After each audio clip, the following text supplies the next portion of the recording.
Who am I? Where did we come from? What's God like? If he does exist, does he really hear me when I pray? Would he want to meet me? Why do we suffer? Where can I find hope? God is closer than you think. God is closer than you think.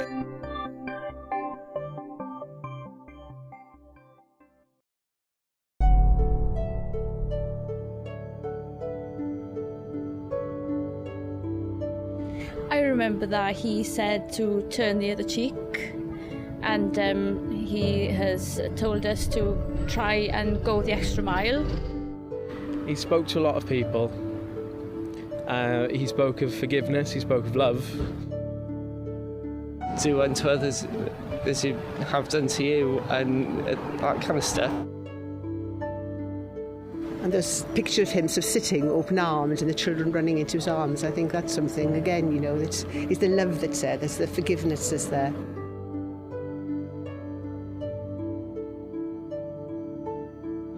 He did stuff like walking on water, healing the sick. I just feel that a lot of things that Jesus said so many years ago are still relevant to us today. The words that come to mind are, Father, forgive them, for they know not what they do. The words that he said while he was on the cross. They're probably the words that changed my life.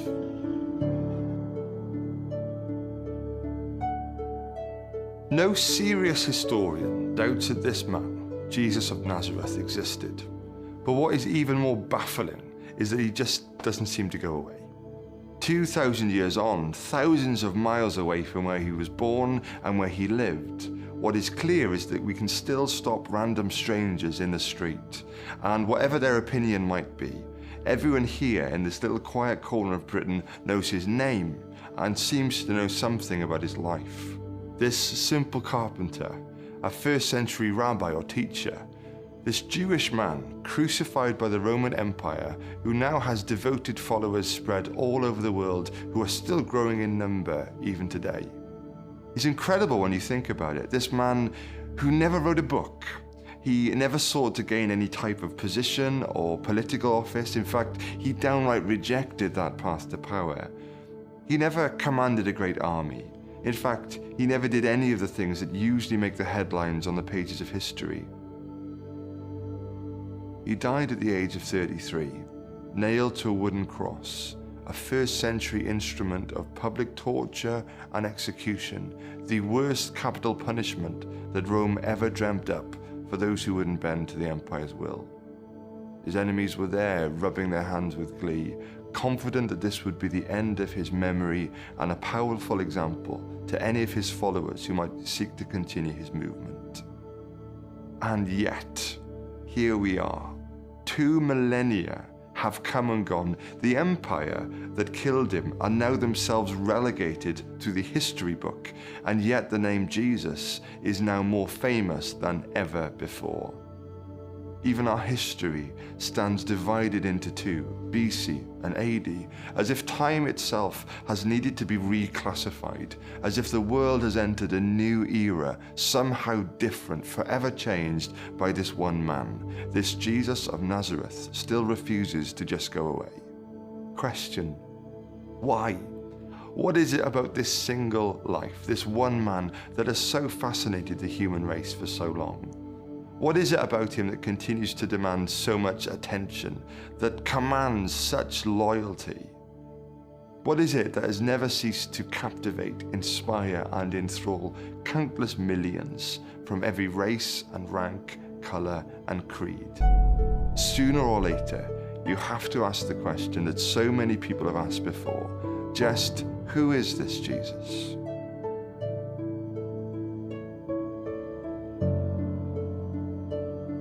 C.S. Lewis, the much-loved author of the Chronicles of Narnia series and many other books, was a devoted follower of Jesus and wrote many other books about his fascination with him. In his book, Mae Cwestiwn, he writes this: "A man who was merely a man and said the sorts of things that Jesus said would not be a great moral teacher. He would either be a lunatic, on the level with the man who says he is a poached egg, or else he would be the devil of hell. You must make your choice. Either this man was and is the Son of God, or else a madman, or something worse. You can shut him up for a fool, you can spit at him and kill him as a demon, or you can fall at his feet and call him Lord and God. But let us not come up with any patronizing nonsense about his being a great human teacher. He has not left that open to us. He did not intend to. When faced with the evidence of Jesus' life, you do have to conclude that he was either really mad, really bad, really good, or really God. Was Jesus good? Was he simply a good man, a great moral teacher? His words have lingered on in our culture. Was he just another spiritual leader, able to capture the imagination of our souls and cause us to aspire to be better people? It's an important question to ask and a comfortable conclusion to reach. But Jesus' words aren't just about how we live or how we love, but a radically new way of viewing God. Jesus said things like this: I am the way, the truth, and the life. No one comes to the Father except through me. Before his death, he said, I am going to prepare a place for you so that you can go where I have gone. Jesus invited people to trust him, not just with their life, but with their death too.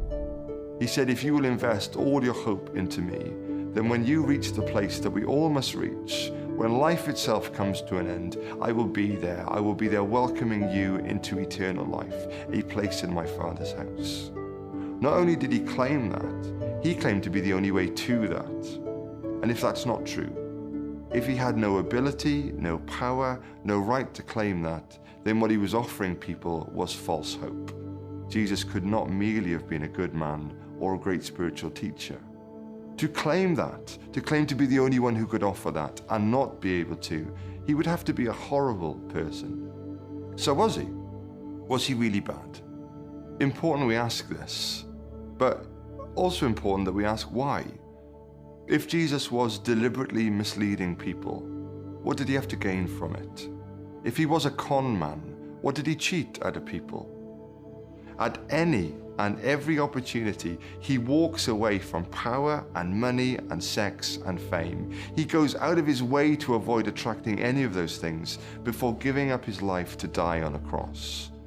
Why go to all that effort for no personal gain, only to be martyred for something you know to be a lie? Okay, so was Jesus mad then? Did he actually come to believe a lie about himself? Did he suffer from that kind of delusion that would convince a person they were more than merely human, that they were not of this world, that they had supernatural powers? It's an important question to ask and another comfortable solution to come to. But Jesus' words are still regarded, even by those who don't follow him, as some of the wisest and most profoundly beautiful words ever uttered. Do unto others as you'd have them do to you. Turn the other cheek. Let those who have no sin cast the first stone.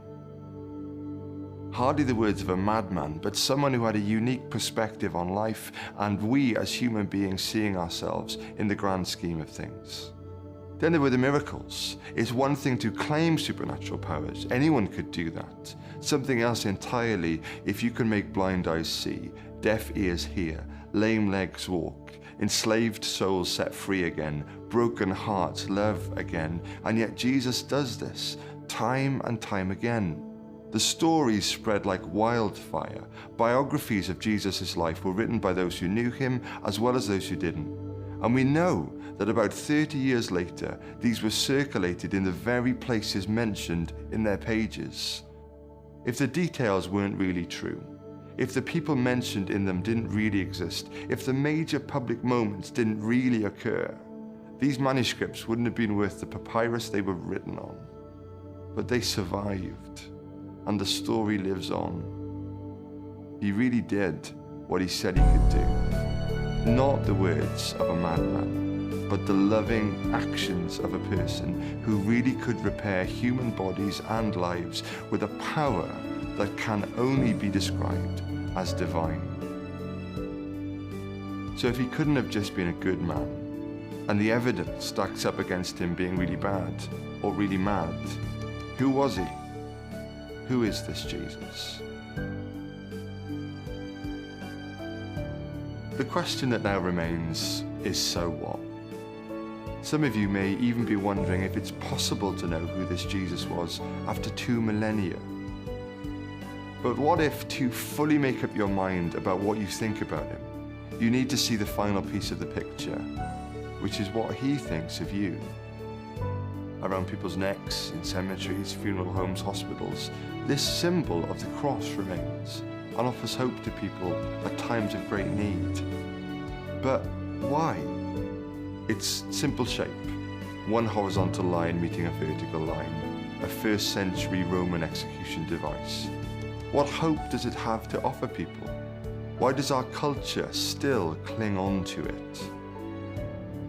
A letter to the early church in Rome contains these words: God demonstrates his own love for us in this: while we were still sinners, Christ died for us.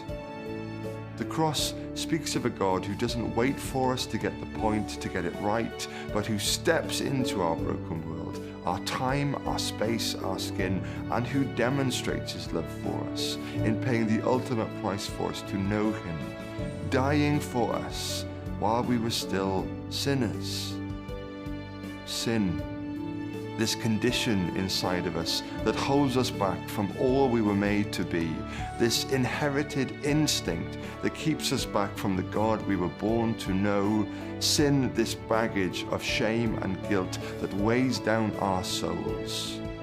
The cross is the place where all of that gets dealt with, where what once went wrong is finally made right, and where we get to see how much he thinks our second chance is worth. The cross where Jesus died is the once and for all demonstration that when we couldn't lift ourselves out of our own mess, he loved us enough to give us his only son, who loved us enough to give his only life.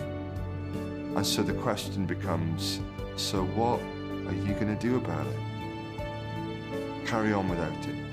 Ignore all you've heard. Live without his forgiveness, his care, his direction, or recognize him for who he is, as God and Saviour, Messiah, as a Messiah who came to your rescue and did for you what you couldn't do for yourself.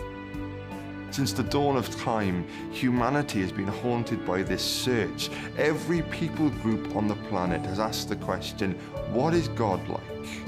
How can I know for sure? What if, in Jesus, God was closer than you think? What if he really could do all that he said he could do? What if he really was all that he said he was? What if he can do for you all that he said he could do for you? Could he really be God in the flesh? How would you know for sure without meeting him yourself? Who is this Jesus? Think about it. Talk about it. Question.